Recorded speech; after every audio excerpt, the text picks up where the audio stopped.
Hello everyone. In today's 11th Commerce SP lecture, I'm welcoming you all. Let us start with the session. We are in chapter number 3, Formation of Joint Stock Company.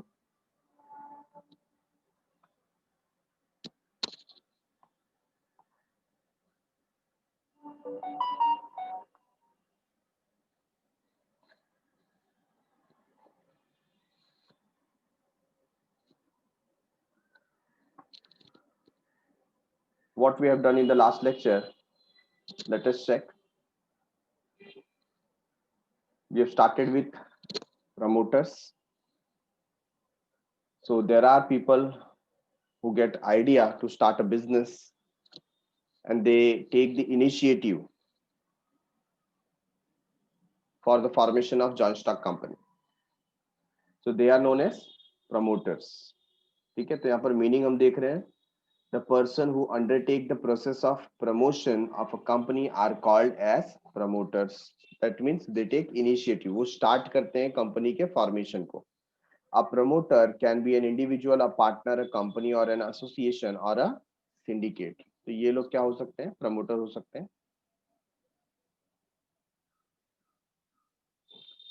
फिर हमने देखा section 2 subsection 69 of the companies act 2013, जहां पर promoter को define किया गया है. Promoter as a person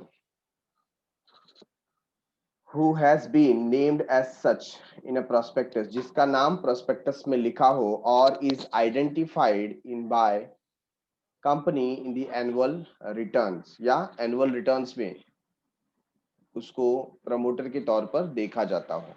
ठीक है, तो उसे क्या बोलते हैं? Promoter. Who has control over the affairs of the company. Company के जो वर्क है, एडमिनिस्ट्रेशन है, उसके ऊपर उसका क्या है?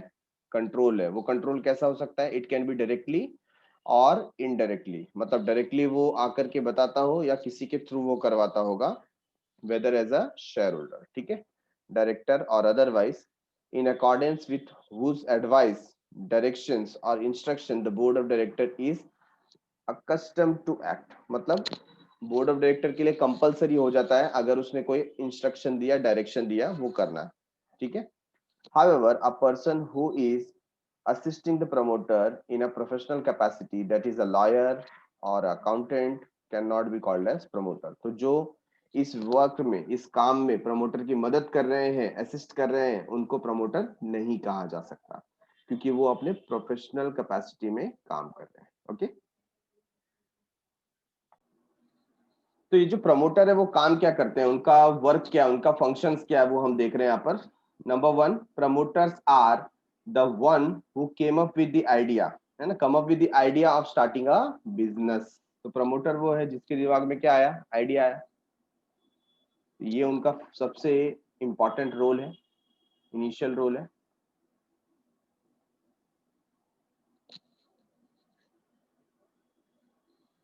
Number 2, they decide the objects. They decide the objects of the business. Business का objective क्या है, aim क्या है, and amount of capital needed. ये business चलाने में कितने पैसे लगेंगे.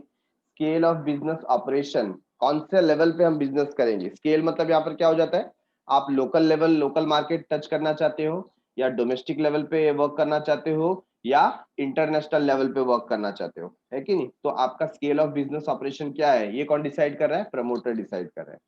Okay. They prepare the various documents needed in incorporation. Incorporation के लिए जो भी रिक्वायर्ड डॉक्यूमेंट होते हैं, जैसे memorandum of association, article of association, ये भी वो प्रिपेयर करते हैं. Approach investor for collecting capital for the company. Company के लिए जो कैपिटल कलेक्ट करना है उसके लिए इन्वेस्टर्स को भी अप्रोच करते हैं. Promoters often nominate themselves as first director of the company and are first subscriber to memorandum and article of association.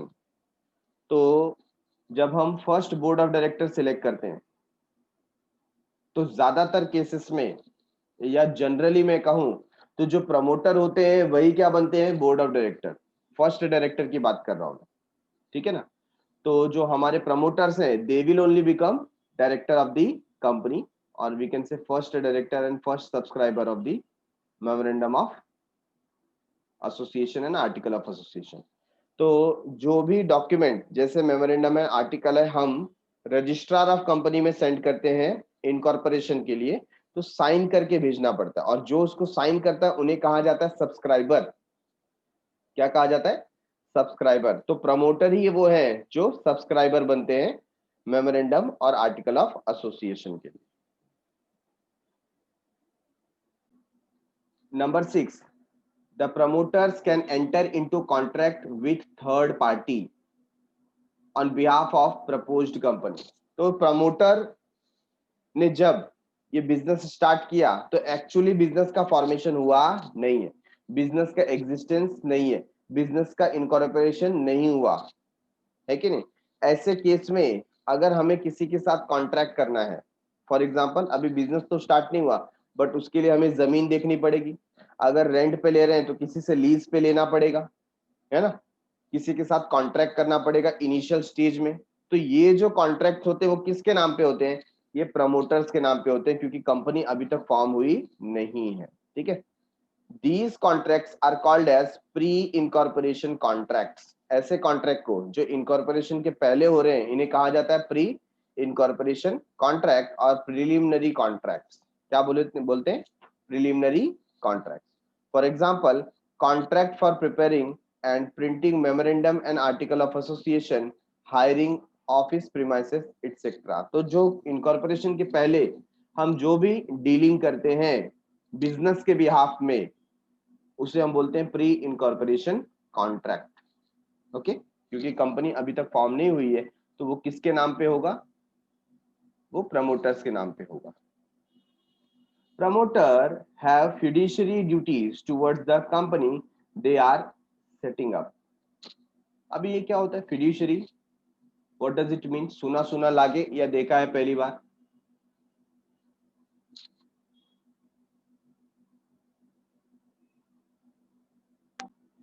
So what is written? They are supposed to act in such a manner so as to protect and promote the interest of the proposed company. They cannot make any secret profit while promoting a company। तो ये जो sentence है इससे हमको समझ में आता है कि फिड्यूशियरी पोजीशन क्या है। नीचे देखो, आपको यहाँ पर मीनिंग लिख करके बताया, means person has to act in good faith and trust put upon him by another person. मतलब आप जब किसी के ऊपर ट्रस्ट करते हो, है ना, तो आप उसको फिड्यूशियरी ड्यूटी देते हो, है ना। कभी कभी देखो कॉन्ट्रैक्ट के टाइम पे होता है या कोई डीलिंग होती है तो हम बोलते हैं हमें आपके ऊपर पूरा विश्वास है, आप जो करेंगे हमारे लिए अच्छा करेंगे। तो वो जो पर्सन है वो एक फिड्यूशियरी पोजीशन पे आ गया, उसको क्या करना है, उसके ऊपर जो फेथ है, उसके ऊपर जो ट्रस्ट है वो ब्रेक नहीं करना चाहिए। मतलब उसको जो भी काम करना है वो कंपनी के हित में होगा, ऐसा काम करना पड़ेगा। Getting it? इसे हम क्या बोलते हैं? Fiduciary position. मतलब लोगों का जो गुड फेथ है, लोगों का जो ट्रस्ट है, उस ट्रस्ट के अकॉर्डिंग वर्क करना। Getting it everyone?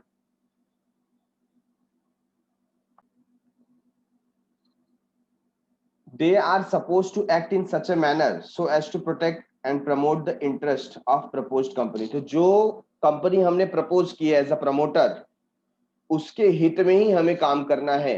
कैसे इस कंपनी को बेनिफिट हो सकता है? तो हमें कोई भी सीक्रेट प्रॉफिट नहीं करना है। क्या नहीं करना है? Secret profit. फॉर एग्जांपल, अभी हमारे कंपनी के लिए एक बहुत अच्छी जमीन देखने का मौका मिला।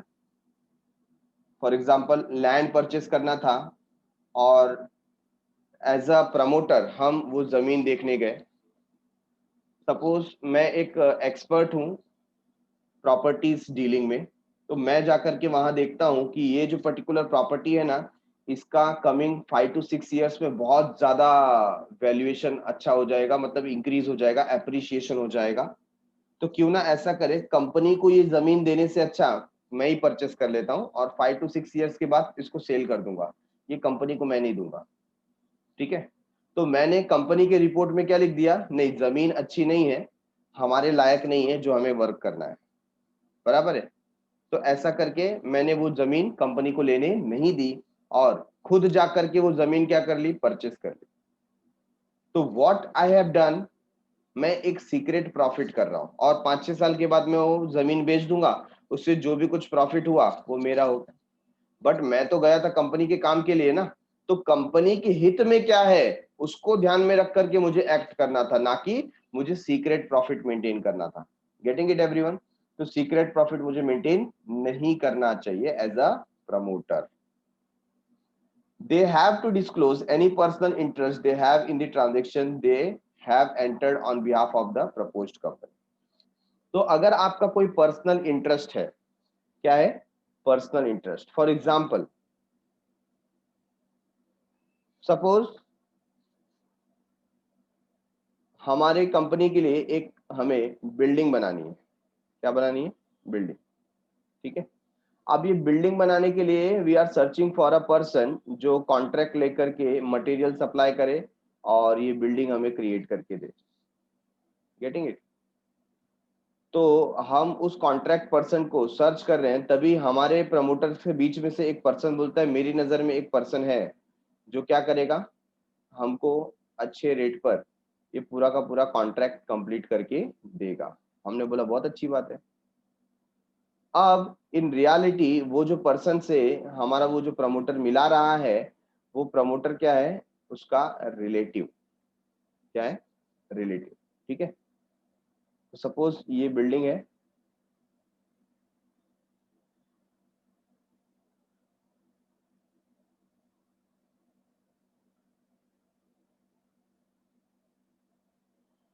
तो ऐसे हमें बिल्डिंग बनानी है और जो हमारे पास प्रमोटर है, ठीक है ना,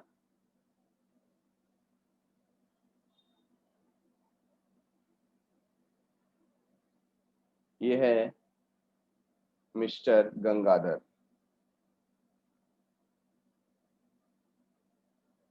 अभी इनके एक ब्रदर हैं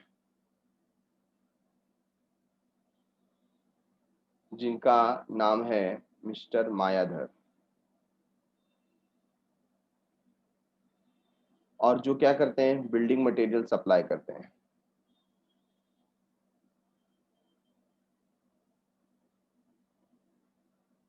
वो बिल्डिंग मटेरियल मटेरियल सप्लायर है। ठीक है। अब ये जो मायाधर है, इन्होंने क्या बोला कि तुम्हारी जो कंपनी है ना उसमें मुझे कॉन्ट्रैक्ट दिला दो। क्या दिला दो? कॉन्ट्रैक्ट। तो मिस्टर गंगाधर बोलते हैं मेरा क्या फायदा है? मायाधर बोलते हैं एक काम करो, जो भी कॉन्ट्रैक्ट का वैल्यू होगा ना उसमें से 10% आपका, मैं आपको कितना दूंगा? 10% कमीशन।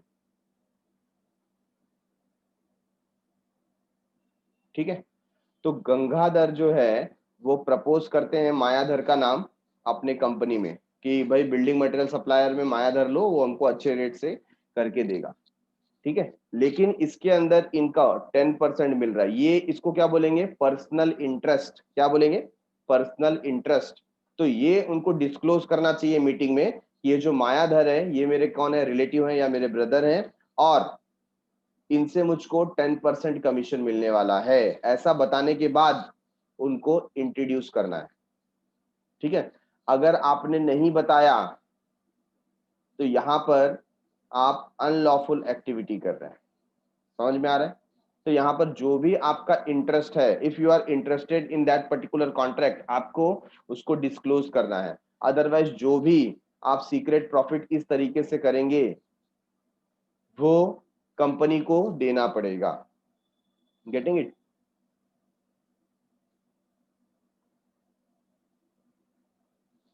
तो यहाँ पर वही लिखा है, they have to disclose any personal interest. आपका अगर कोई भी पर्सनल इंटरेस्ट, कोई भी आपका उसमें हित निहित है, ठीक है ना, they have in transaction they have entered on behalf of the proposed company, तो वो उनको डिस्क्लोज करना पड़ेगा, बताना पड़ेगा बाकी सब प्रमोटर के साथ में। After incorporation the company compensate the promoter by reimbursing them the expenses incurred by them in promotion of a company known as preliminary expenses। तो यहाँ पर क्या बता रहे हैं? इनकॉर्पोरेशन के बाद, कंपनी फॉर्म होने के बाद वहां पर कौन आएंगे? नए शेयर होल्डर आएंगे, और शेयर होल्डर किसको इलेक्ट करेंगे? न्यू डायरेक्टर को इलेक्ट करेंगे। अब ये जो कंपनी फॉर्म हो गई, तो जो भी प्रमोटर का खर्चा हुआ है ना वो उनको रीइंबर्स किया जाएगा, मतलब वापस किया जाएगा। प्रमोटर ने जो भी खर्चा किया है कंपनी को फॉर्म करने में, असेट्स के ऊपर, कॉन्ट्रैक्ट के ऊपर, सब पैसा प्रमोटर को रिटर्न दिया जाएगा। Immediately after incorporation of a company, the board of director take charge of the management of the company. तो जैसे ही कंपनी फॉर्मेशन हो जाएगा तो प्रमोटर की जगह अब कंपनी को कौन संभालेगा? Board of directors. ठीक है ना? तो यहाँ पर मैनेजमेंट में बोर्ड ऑफ डायरेक्टर एक सक्रिय भूमिका निभाएंगे। Now moving towards the steps in promotion of a company. Company को प्रमोट करते समय क्या क्या स्टेप्स फॉलो करने पड़ेंगे? तो सबसे पहला है, promotion involves following step, come up with business idea और एक्टिविटी। आपके दिमाग में सबसे पहले एक आइडिया आना चाहिए कि कौन सा बिजनेस आप स्टार्ट करने वाले हो, फिर उस बिजनेस का क्या बनेगा? प्लान। फिर prepare draft memorandum end of association and article of association. तो आपको एक ड्राफ्टिंग करना पड़ेगा, मतलब मेमोरेंडम बनाना पड़ेगा और आर्टिकल ऑफ एसोसिएशन बनाना पड़ेगा। इसके बाद कुछ प्रिलिमिनरी कॉन्ट्रैक्ट करने पड़ेंगे ताकि आप बिजनेस को इनिशिएट कर सको। देन अपॉइंट फर्स्ट डायरेक्टर, और जैसा कि मैंने बताया जनरली जो प्रमोटर्स होते हैं वही फर्स्ट डायरेक्टर बनते हैं कंपनी के।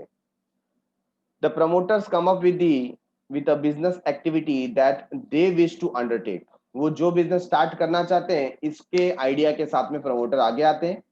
They choose a business activity after studying various factors like scope of business, competition in the market, availability of factor of production, applicable law, etc. Based on these, they prepare a business plan. तो decide करने के बाद फिर क्या बनाया जाता है? Business plan बनाया जाता है। तो क्या क्या डिसीजन लेते हैं? सबसे पहले कौन सा बिजनेस आप स्टार्ट करने वाले, वो जो पर्टिकुलर बिजनेस है उसका क्या स्कोप है, कितने लेवल तक हम उसको एनलार्ज कर सकते हैं, मार्केट में ऑलरेडी क्या कंपटीशन है, हमें ये जो इसका रॉ मटेरियल है प्रोडक्शन के लिए कहां से अवेलेबल होगा, और कौन कौन से ऐसे लॉ हैं, कानून हैं जो हमारे बिजनेस पे अप्लीकेबल होंगे। ठीक है। Number 2, prepare financial plan. Prepare financial plan. अब क्योंकि उसके लिए आपको क्या करना है? इन्वेस्ट करना है, तो फाइनेंस की बात करनी पड़ेगी। Promoter decide the scale of operation and accordingly prepare the financial plan. हम डिसाइड करते हैं कि कितना अमाउंट ऑफ इन्वेस्टमेंट हमें चाहिए और उसके हिसाब से फाइनेंशियल प्लान बनाया जाता है। Financial plan gives details of amount of capital needed and from where to raise it. तो हमें इस प्लानिंग में पता चलता है कि कितने पैसों की आवश्यकता है, whether it is 10 lakh, 20 lakh, 50 lakh, 1 crore, कितना अमाउंट चाहिए आपको, ये डिसाइड किया जाता है। और ये पैसा आएगा कहां से, उसका भी डिसीजन लिया जाता है। किसमें? फाइनेंशियल प्लान में। नंबर 3, हम प्रिपेयर करना स्टार्ट करेंगे memorandum and articles of association. Memorandum एक बेसिक डॉक्यूमेंट है, फंडामेंटल डॉक्यूमेंट है। ये अगर आपने नहीं बनाया तो कंपनी आप रजिस्टर नहीं कर सकते। ठीक है, therefore it is very much important. Promoters prepare the draft of two most important documents, viz the memorandum of association and the article of association. ये दो ड्राफ्ट बनाए जाते हैं, which is to be submitted along with the application for incorporation of a company to registrar of company. तो जो हम submit करते हैं इनकॉर्पोरेशन के दौरान रजिस्ट्रार ऑफ कंपनी के पास, ये जो ऑफिसर है रजिस्ट्रार, उसके पास हम मेमोरेंडम और आर्टिकल्स जमा करते हैं ताकि कंपनी का फॉर्मेशन हो सके। ओके, सो पहले हमने क्या किया? हम आइडिया के साथ आए। दूसरा, हमने फाइनेंशियल प्लान बनाया। और थर्ड वन, हमने मेमोरेंडम और आर्टिकल ऑफ एसोसिएशन को ड्राफ्ट किया। Okay. Number 4, enter into preliminary contract. अब बिजनेस स्टार्ट करने के पहले, इनकॉर्पोरेशन के पहले हमें कुछ कॉन्ट्रैक्ट में इन्वॉल्व होना होगा। जैसे कि मैंने बताया था कि कहीं हमें जमीन लेनी है या रेंट पे हम लेंगे, तो रेंट का जो कॉन्ट्रैक्ट है, ये सारे कॉन्ट्रैक्ट को क्या बोलते हैं? Preliminary contract. क्या बोलेंगे?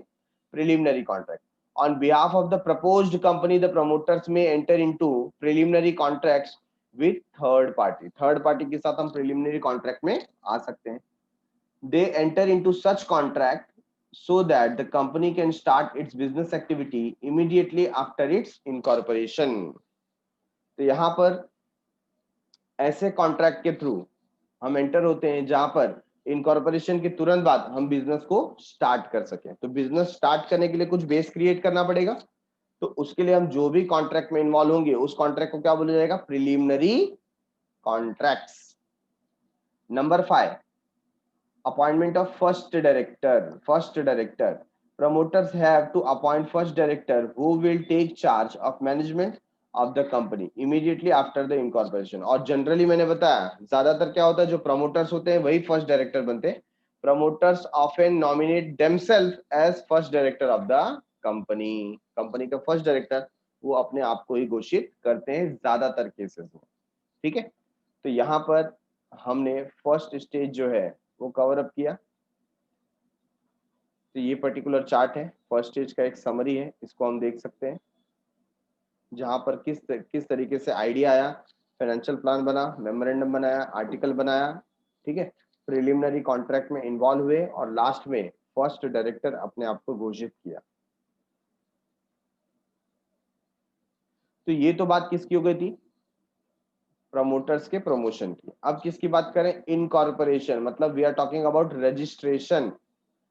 We are talking about registration. So let us start with the incorporation.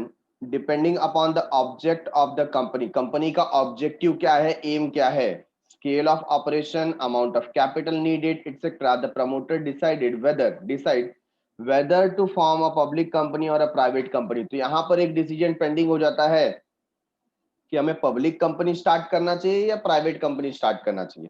अब दोनों के बीच में डिफरेंस आपको पता है. ठीक है, पब्लिक कंपनी में मिनिमम नंबर ऑफ मेंबर कितने होते हैं, मिनिमम 7, और प्राइवेट कंपनी में मिनिमम कितने होते हैं, 2. ये हम बात कर रहे हैं मिनिमम की. ठीक है ना, और जब हम बात करते हैं मैक्सिमम की तो प्राइवेट कंपनी में it is 200 and for public company it is unlimited. बराबर है. अब यहां पर जब आप पब्लिक कंपनी की बात करते हैं तो यहां पर गवर्नमेंट रेगुलेशन, गवर्नमेंट इंटरफेरेंस क्या है, ज्यादा है. और प्राइवेट कंपनी में गवर्नमेंट रेस्ट्रिक्शन, ऑब्लिगेशंस या रूल्स एंड रेगुलेशंस कम होते हैं. तो ये डिपेंड करता है कि आपके कंपनी का ऑब्जेक्टिव क्या है, आपके कंपनी का स्केल ऑफ ऑपरेशन क्या होगा. ठीक है ना, क्योंकि अगर आपको ह्यूज लेवल पे या इंटरनेशनल लेवल पे बिजनेस ऑर्गेनाइजेशन रन करना है तो प्रेफरेबली आप पब्लिक कंपनी के थ्रू ज्यादा कैपिटल कलेक्ट कर सकते हैं, whereas प्राइवेट कंपनी के through amount of capital is less as compare to public company. है कि नहीं, प्राइवेट कंपनी में कैपिटल क्या होगा, कम होगा, क्योंकि यहाँ पर नंबर ऑफ मेंबरशिप लिमिटेड है, 200 तक है. जबकि यहाँ पर पब्लिक कंपनी में मेंबरशिप क्या है, अनलिमिटेड है, कितने भी मेंबर्स आप क्या कर सकते हो, ऐड कर सकते हो. Getting it. तो कंपनी यहाँ पर डिसाइड करता है whether we should start with a public company or a private company. सो ये जो स्टेप है एक एक करके हम फॉलो करेंगे और उसमें सबसे पहला आ जाता है obtain digital signature certificate. Obtain digital signature certificate, what does it mean? A digital signature certificate is needed for a person authorized to sign document for e-filing. जब हम e-filing करते हैं, है कि नहीं, e-filing जैसे देखो आप भी, आपको कोई असाइनमेंट दिया जाता है तो आप लोग गूगल क्लासरूम के ऊपर अपलोड करते हैं, आप फोटो निकालते हैं, उसको पीडीएफ में कन्वर्ट करते हैं और फिर आप अपलोड करते हैं. तो ये क्या हो गया, ई फाइल हो गया. मैं आपको बोलूं कि जो भी आपने फाइल किया उस पर आप साइन करो. ठीक है ना, तो सिग्नेचर करने के लिए यहाँ पर डिजिटल सिग्नेचर कैसा भी, जैसे मेरे पास डिजिटल इक्विपमेंट है तो मैं यहाँ पर सिग्नेचर कर सकता हूँ. Yes or no? तो ये जो डिजिटल सिग्नेचर है क्या होना चाहिए, रजिस्टर्ड होना चाहिए, उसका एक सर्टिफिकेट होना चाहिए ई फाइलिंग के लिए. So promoters and the proposed first director need to obtain, जो प्रमोटर्स हैं they need to obtain digital signature certificate by applying to the certified authority. तो सर्टिफाइड अथॉरिटी के पास जाकर के आपको ये लेना पड़ता है. तो digital signature certificate is a signature of a person in digital, मतलब इलेक्ट्रॉनिक फॉर्म में आप सिग्नेचर करते हो. It is use to sign on e document, और इसका इस्तेमाल ई डॉक्यूमेंट के ऊपर साइन करने के लिए होता है. ठीक है, तो एक बार आप ये क्या कर देते हैं, सर्टिफाई कर देते हैं कि ये मेरा सिग्नेचर है, तो सेम सिग्नेचर हर एक ई डॉक्यूमेंट के ऊपर इस्तेमाल किया जाता है. तो सबसे पहले आपको इसको क्या करना पड़ेगा, ऑब्टेन करना पड़ेगा फ्रॉम पर्टिकुलर अथॉरिटी. आजकल तो जो चार्टर्ड अकाउंटेंट है वो भी ये डिजिटल सिग्नेचर सर्टिफिकेट आपको प्रोवाइड करते हैं, ठीक है। Number 2, register digital signature certificate in the name of director with MCA. MCA क्या है? Ministry of corporate affairs. What do you mean by MCA? Ministry of corporate affairs, ठीक है। तो वही बात यहाँ पर की गई है। आफ्टर ऑब्टेनिंग द, जब आपको मिल जाता है digital signature certificate in the name of the, in the name of the with promoters directors, the digital signature certificate has to be registered with MCA. MCA के पास आप रजिस्टर करा दोगे कि यही मेरा सिग्नेचर है।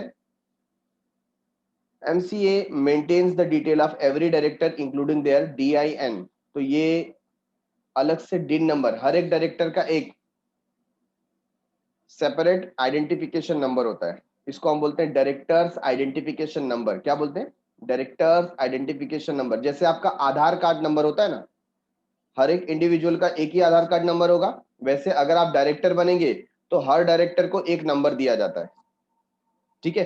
तो चाहे आप 10 कंपनी में डायरेक्टर होंगे, सब जगह पर आपको सेम नंबर यूज करना है। Got it? तो इसको हम बोलते हैं डिन। तो यहाँ पर वही बात की गई है जो मिनिस्ट्री ऑफ कॉर्पोरेट अफेयर्स है। क्या होता है ये मिनिस्ट्री ऑफ कॉर्पोरेट अफेयर्स? ये गवर्नमेंट के अंडर में काम करने वाली एक बॉडी है, जिसको हम डिपार्टमेंट बोल सकते हैं, जो कंपनीज के लिए काम करती है। ये टॉप मोस्ट अथॉरिटी है ना। ये गवर्नमेंट के डायरेक्ट अंडर में वर्क करती है। आप हायरार्की देखेंगे तो जो इंडियन गवर्नमेंट है, ठीक है, इंडियन गवर्नमेंट, उसके अंडर में कौन आ जाएगा? एमसीए। और फिर एमसीए के अंडर में वेरियस बॉडीज आती है, जिसके अंदर सेबी भी है, ठीक है, सेबी है, और देन रजिस्ट्रार ऑफ कंपनी है, ठीक है। तो ऐसे वेरियस बॉडी आती है। तो इसमें जो सबसे टॉप मोस्ट अथॉरिटी है वो क्या है? मिनिस्ट्री ऑफ कॉर्पोरेट अफेयर्स, जो सारे के सारे कॉर्पोरेट्स या कंपनीज के बारे में सब इंफॉर्मेशन रखती है, ठीक है। तो ये क्या करने वाले हैं? Maintains the detail. ये सारी डिटेल मेंटेन करते हैं, okay, including DIN, personal detail, जो भी डायरेक्टर की पर्सनल डिटेल है वो भी वो मेंटेन करके रखते हैं। Number 3, obtain directors identification number. अब आप डायरेक्टर बनने वाले हैं, प्रमोटर से आप क्या बनने वाले हैं? डायरेक्टर। तो आपको क्या लेना पड़ेगा? डिन नंबर लेना पड़ेगा। जैसे मैंने बताया आपको अपना आधार कार्ड लेना होता है, वैसे ही डायरेक्टर बनने के पहले आपके पास क्या आ जाना चाहिए? डिन नंबर आ जाना चाहिए। The proposed first director of the proposed company who do not have DIN have to apply for DIN। तो जिसके पास DIN नहीं है पहले से, वो DIN अप्लाई करेगा in the electronic form SPICE 32। ये क्या है? फॉर्म नंबर है। ये फॉर्म नंबर आपको फिलअप करके भेजना पड़ता है कि नहीं? जैसे आपको पैन कार्ड लेना है, तो पैन कार्ड लेने के लिए आप जाएंगे पैन कार्ड ऑफिस में, वहां पे फॉर्म फिलअप करते हैं ना, तो फॉर्म का एक नंबर होता है, वैसे यहाँ पर भी ये फॉर्म का नंबर है DIN के लिए। तो इलेक्ट्रॉनिक फॉर्म में आता है SPICE 32 at the time of incorporation. Incorporation के टाइम पे आप इसको फिलअप करते हो। A person to be appointed as director must have DIN। अगर आप अपने आप को डायरेक्टर बनाना चाहते हो तो आपके पास DIN नंबर होना चाहिए। तो क्या होता है DIN number? It is a unique 8 digit identification number. ये आइडेंटिफिकेशन नंबर है allotted to person to be appointed as director of the company. जो डायरेक्टर बनना चाहते हैं उनको DIN इश्यू होता है।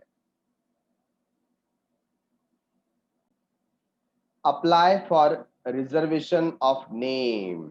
जैसे मैंने बताया था कि किसी न्यूबॉर्न बेबी का आपको अगर बर्थ सर्टिफिकेट चाहिए तो आपको उसका पहले नाम तो डिसाइड करना पड़ेगा कि कौन से नाम पे उसका बर्थ सर्टिफिकेट बनेगा, उसका नाम क्या होगा, ठीक है। अब नाम डिसाइड करने के लिए कौन आता है? बच्चे का। तो पहले तो लोग ऋषि मुनि जो होते थे, है ना, साधु संत होते थे, उनसे नाम रखते थे। बाद में धीरे धीरे कौन रखने लगा? जो बुआ है ना, घर में आंटी होती है, बुआ होती है, वो लोग अभी नाम रखने लगे। और अब तो पेरेंट्स खुद ही नाम डिसाइड कर लेते हैं कि क्या नाम होना चाहिए, बराबर है। बट जब आप कंपनी का नाम डिसाइड कर रहे हो तो जो कंपनी है उसका नाम किसी और कंपनी के साथ में मैच नहीं होना चाहिए, अदरवाइज प्रॉब्लम हो जाएगा ना। अभी मुझे सपोज इन्वेस्ट करना है रिलायंस इंडस्ट्रीज लिमिटेड में, RIL, और रिलायंस इंडस्ट्री लिमिटेड नाम की अगर 10 कंपनी होगी तो मैं तो कंफ्यूज हो जाऊंगा, भाई मैं जिस कंपनी में इन्वेस्ट करना चाहता हूँ वो कौन सी कंपनी है। Getting it? तो आपका जो नाम है वो कैसा होना चाहिए, यूनिक होना चाहिए, किसी और के साथ मैच ना हो। फॉर एग्जाम्पल आपका ईमेल आईडी, आप अपना ईमेल आईडी क्रिएट करो, आपका जो भी नाम है, तो आपका जो ईमेल आईडी है वो भी यूनिक होना चाहिए। अगर आपने वहां पर कोई ऐसा नाम डाला जो ऑलरेडी एग्जिस्ट है ना, तो वहां पर लिख करके आता है this name is already existed, select some new name. Yes or no? कभी आपने ईमेल आईडी बनाया होगा तो आपको पता होगा, या सामने से आपको गूगल क्या करता है, आपका जो प्रपोज्ड नेम हो सकता है वो देता है कि नहीं, सामने से देता है। तो आप क्या करते हो, वो न्यू ईमेल आईडी सिलेक्ट करते हो, मतलब आपका जो ईमेल आईडी है किसी और के साथ मैच नहीं होना चाहिए।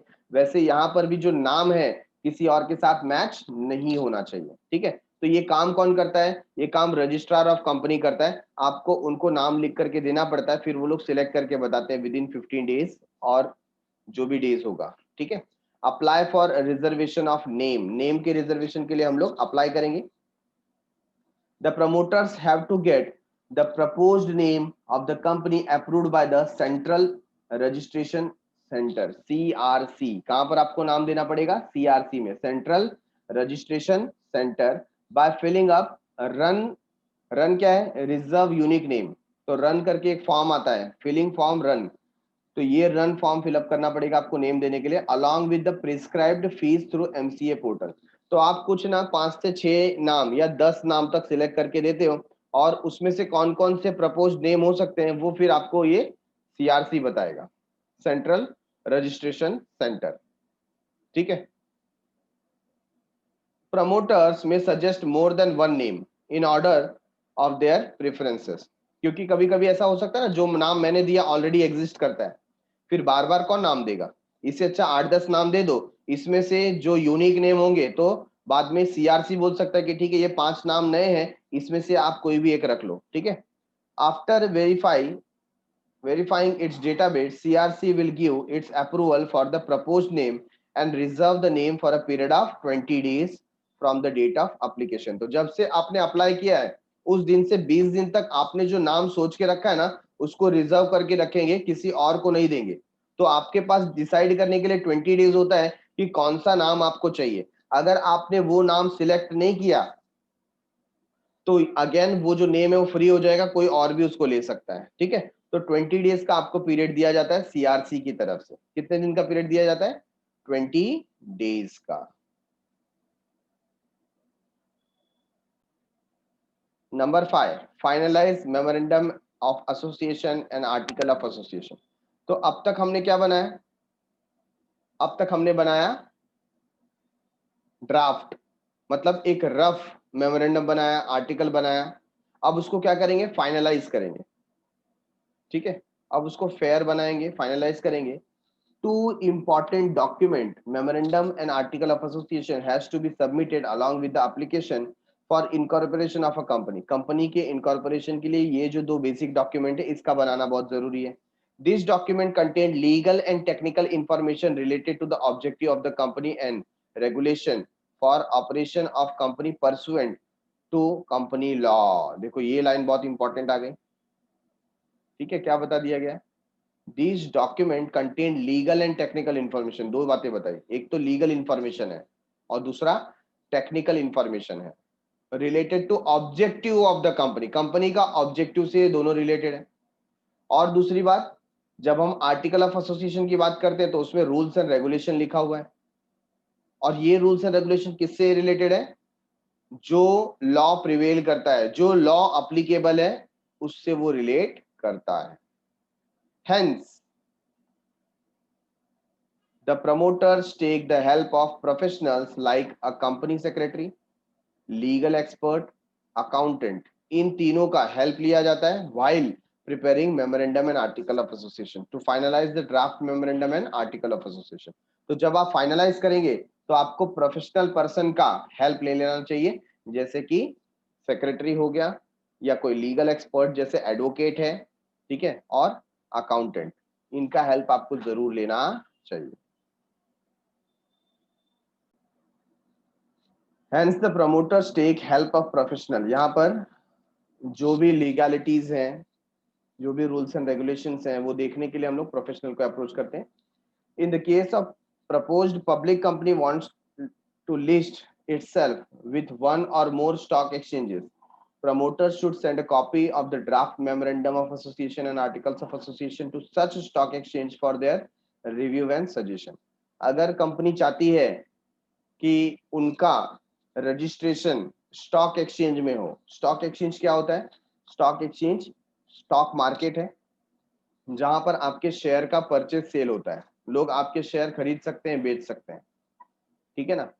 मैं आपको सिंपल एग्जांपल से बताता हूं. फॉर एग्जांपल मैं यहाँ पर एक होटल चलाता हूँ, रेस्टोरेंट है मेरा.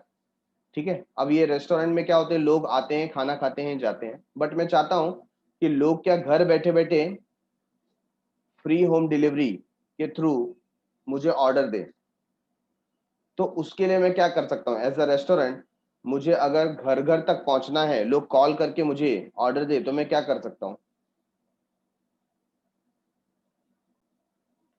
तो मैं क्या कर सकता हूँ, जो ऑलरेडी एप्लीकेशन अवेलेबल है मार्केट में, लाइक स्विगी या जोमेटो, है ना, ऐसे जो भी हैं, उबर ईट्स, तो ऐसे जो भी एप्लीकेशन है वहां पर अगर मैं रजिस्टर कर दूं मेरे रेस्टोरेंट का नाम और मेरा जो मेन्यू है कि क्या क्या मैं प्रोवाइड करता हूं और उसका प्राइस लिस्ट मैं शेयर कर दूं, तो ऑटोमेटिकली मेरे जो कस्टमर है घर बैठे बैठे स्विगी के थ्रू, जोमेटो के थ्रू क्या कर सकते हैं? ऑर्डर दे सकते हैं, है कि नहीं? लेकिन अगर मैंने स्विगी में रजिस्टर ही नहीं किया तो क्या लोग मेरा फूड ऑर्डर कर सकते हैं मेरे रेस्टोरेंट से? Answer is no. ऐसे ही अगर मैं एक कंपनी हूं और मैं चाहता हूं कि मेरे कंपनी का जो शेयर है मार्केट में क्या हो, परचेज सेल हो, लोग उसको खरीदे बेचें, तो वो जो शेयर है वो दिखना चाहिए ना. कहाँ दिखना चाहिए? स्टॉक एक्सचेंज में. तो ऐसे नेशनल स्टॉक एक्सचेंज है, बॉम्बे स्टॉक एक्सचेंज है, तो वहां पर मुझे रजिस्टर कराना पड़ेगा. क्या कराना पड़ेगा? रजिस्टर, जिसे हम बोलते हैं लिस्टिंग. क्या बोलते हैं? लिस्टिंग. ये लिखा ना, लिस्ट इटसेल्फ, तो उसे बोलते हैं लिस्टिंग. तो लिस्टिंग जब मैं कराऊंगा तो लोग मेरे कंपनी के शेयर परचेज सेल कर सकते हैं. तो अगर मुझे किसी स्टॉक एक्सचेंज में लिस्टिंग कराना है तो मुझे एक कॉपी भेजनी पड़ेगी मेमोरेंडम और आर्टिकल ऑफ एसोसिएशन की, ताकि वो उसकी जांच कर लें कि मेरा कंपनी प्रॉपर है या नहीं है. Getting it everyone? तो मुझको अपना जो मेमोरेंडम है वो कहाँ कहाँ पर भेजना पड़ेगा? पहला तो मुझे आरओसी के पास भेजना पड़ेगा, रजिस्ट्रार ऑफ कंपनी, ताकि वो चेक करें. और दूसरा, अगर स्टॉक एक्सचेंज में मुझे लिस्टिंग कराना है तो लिस्टिंग के लिए भी मुझे सेंड करना पड़ेगा ताकि वो एक रिव्यू ले लें. ठीक है. Number 6, signing, stamping and dating of memorandum and article of association. अब क्या करेंगे? सारा का सारा फॉर्मेट रेडी है, तो यहाँ पर जो हमारे प्रमोटर्स हैं वही क्या बन जाएंगे? सब्सक्राइबर. क्या बन जाएंगे? सब्सक्राइबर. और सब्सक्राइबर बन करके क्या करेंगे? साइन करेंगे. साइन करेंगे, कंपनी का स्टैंप पुट करेंगे और उस पर डेट लिखेंगे. तो signing, stamping and dating of memorandum and article, ये करने के बाद फिर हम उसको सबमिट करेंगे. ठीक है. The memorandum of association and article of association must be signed by each subscriber to the memorandum and shall add his name. सबने अपना साइन करना चाहिए और अपना नाम, उसका जो डिस्क्रिप्शन है, एड्रेस का, ऑक्यूपेशन का, वो सब डिटेल देना चाहिए. In the present of at least one witness who shall attest the signature and likewise sign and add his name, description, address, occupation, etc. तो ये किसके सामने करना पड़ेगा? एक गवाह होना चाहिए, एक विटनेस होना चाहिए जिसके सामने ये साइन किया जाएगा. तो वो जो गवाह है, विटनेस है, उसने भी क्या करना चाहिए? साइन करना चाहिए और अपना एड्रेस, डिस्क्रिप्शन, ऑक्यूपेशन लिख के देना चाहिए. Okay. After signing the memorandum and articles of association need to be stamped. Sign करने के बाद आप उसको कंपनी का स्टैंप लगाओगे as per the Indian stamp act 1899. तो एक प्रॉपर स्टैंप, जैसे आप देखते हैं ना पोस्ट ऑफिस में आपको रेवेन्यू स्टैंप मिलता है, तो वो 1 रुपए का होता है. ऐसे कोई कहीं आपको दूर भेजना है आपका पोस्ट, तो आपको 5 रुपीज का, 10 रुपीज का, फिर 20 रुपीज का, ऐसे स्टैंप लगाना पड़ता है. तो उस हिसाब से जो वैल्यूएशन रहता है उसके हिसाब से हम क्या लगाएंगे? स्टैंप लगाएंगे. और ये जो स्टैंप है ये डिपेंड करता है आपका कंपनी का कैपिटल कितना है. जो नॉमिनल कैपिटल होता है उसके हिसाब से उसके ऊपर स्टैंप लगाया जाता है. The stamp duty depends upon the authorised share capital. देखो वही बात लिखी है यहाँ पर. ऑथराइज्ड शेयर कैपिटल मतलब नॉमिनल कैपिटल, जिसको हम मेंशन करते हैं capital that can be collected from the general public throughout the life of the company. ऐसा कैपिटल जो हम जनरल पब्लिक से अपने पूरे लाइफ टाइम में कलेक्ट कर सकते हैं उसको बोला जाता है ऑथराइज शेयर कैपिटल। तो जितना ज्यादा ऑथराइज शेयर कैपिटल आपका होगा उतना ज्यादा वैल्यू का स्टैम्प ड्यूटी आपके ऊपर लगेगा, ठीक है। And varies from state to state, there should be date on memorandum of association and article of association. तो इसके ऊपर आपको डेट भी मेंशन करना है। It may be stamping date और any other date after stamping. तो या तो आप स्टैंपिंग डेट लिख दो या तो स्टैंपिंग के बाद का कोई भी एक डेट लिख दो, लेकिन डेट लिखना बहुत जरूरी है। Due stamp duty is required to be paid at the time of incorporation. और आपका जो पैसा बकाया है स्टैंप ड्यूटी का वो इनकॉर्पोरेशन के टाइम पे करना जरूरी है। Point number 7, preparing other necessary document needed for incorporating a company. अभी हमने मेमोरेंडम देखा, हमने आर्टिकल देखा, इसके अलावा और कौन से ऐसे डॉक्यूमेंट है जिन्हें प्रिपेयर करना जरूरी है? तो उसमें से सबसे पहला है कंसेंट ऑफ डायरेक्टर, मतलब डायरेक्टर की सहमति। डायरेक्टर ने लिख के देना चाहिए कि यस मैं इस कंपनी का डायरेक्टर बनना चाहता हूं, ठीक है ना।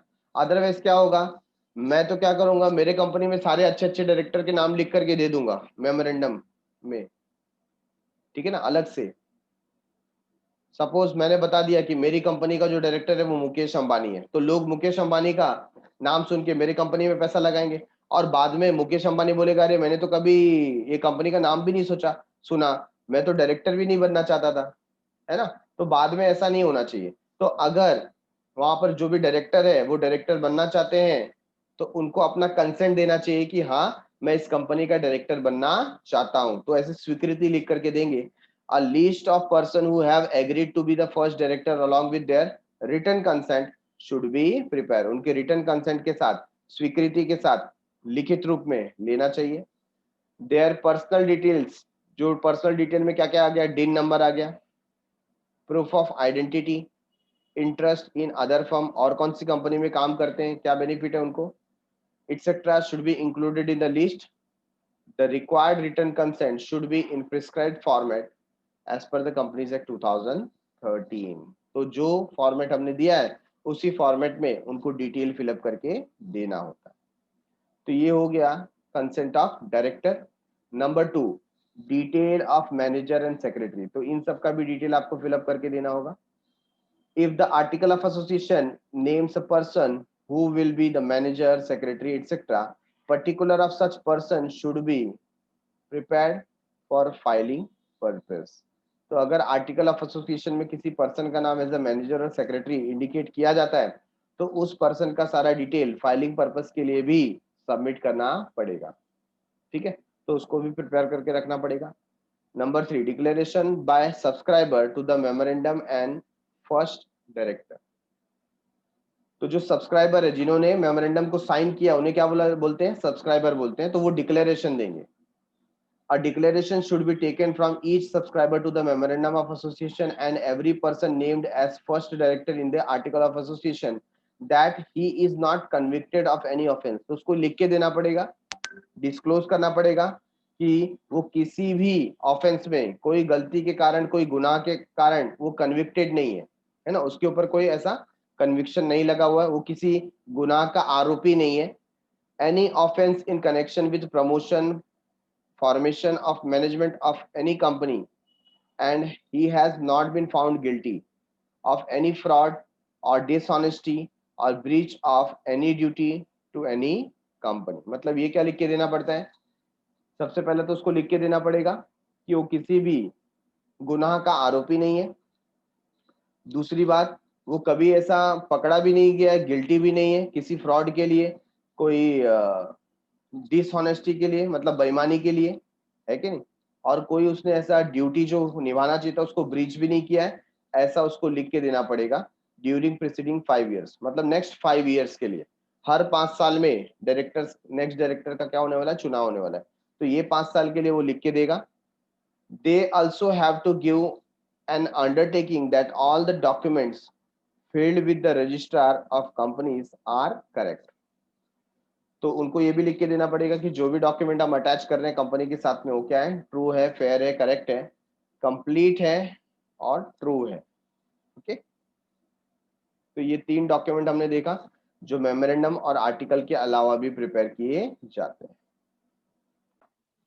Point number 8, address for communication and notice of registered office address.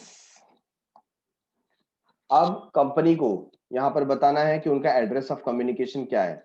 Eight the time of incorporation, if the proposed company has not decided its location of registered office, registration के time पे अगर आपने डिसाइड नहीं किया कि आपका registered office कहाँ होगा तो कोई बात नहीं, the promoter have to give an address for communication, promoter को एक एड्रेस देना पड़ेगा कि कहाँ पर कम्युनिकेट किया जा सकता है।